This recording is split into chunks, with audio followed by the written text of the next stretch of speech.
Today I'm going to show you all the books that I've bought from November 2014 to this January in 2015. I'm going to start with my most recent purchase, which is Anna Karenina by Leo Tolstoy.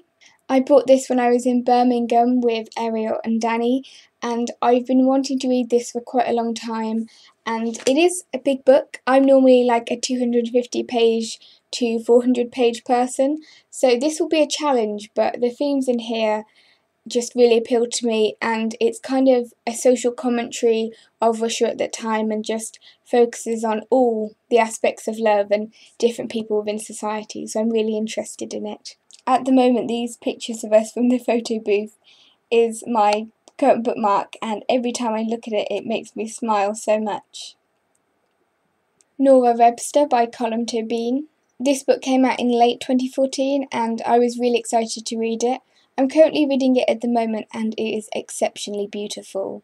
The novel's about a woman, Nora, who has lost her husband and is kind of dealing with that loss and kind of trying to look after her family and trying to look after herself while living in a very claustrophobic town in Ireland.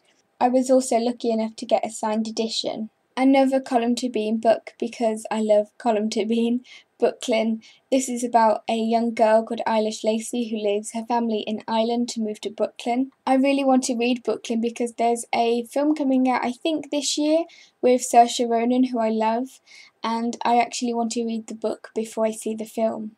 Now on to some Christmas gifts. My friend Lily sent me the love letters of Dylan Thomas because she knows how much I love Dylan Thomas. So thank you, Lily. I'm really going to enjoy this. My dad picked up this really beautiful edition of This Side of Paradise by F. Scott Fitzgerald. I always say that I love F. Scott Fitzgerald, but I've only ever read The Great Gatsby, so I really need to start reading some of his other works. My granddad bought me this biography of Eleanor Marx by Rachel Holmes. I really admire Eleanor Marx. You may already know that I've got an interest in socialism and so I guess in Marxism, and she is just fantastic. I actually came across her name quite a lot in my first year when I looked at Henrik Ibsen. Eleanor Marx was a socialist, which isn't surprising when her father was Karl Marx.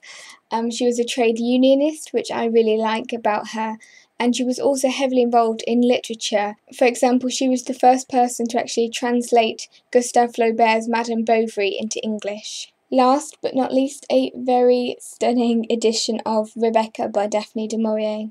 I love Rebecca. It's one of my all-time favourite books, and my old edition was falling apart, so I was very grateful to receive such a beautiful edition. Apart from those few books, I will now be buying only university reading, which is not a bad thing because I'm going to be reading some interesting books this semester.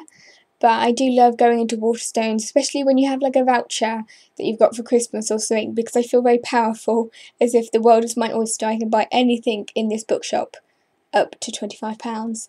But I hope you have had a lovely winter and have had a wonderful Christmas if that's what you celebrate, or have just had fun celebrating anything that you celebrate. So I hope you've had a great day, and I will see you soon.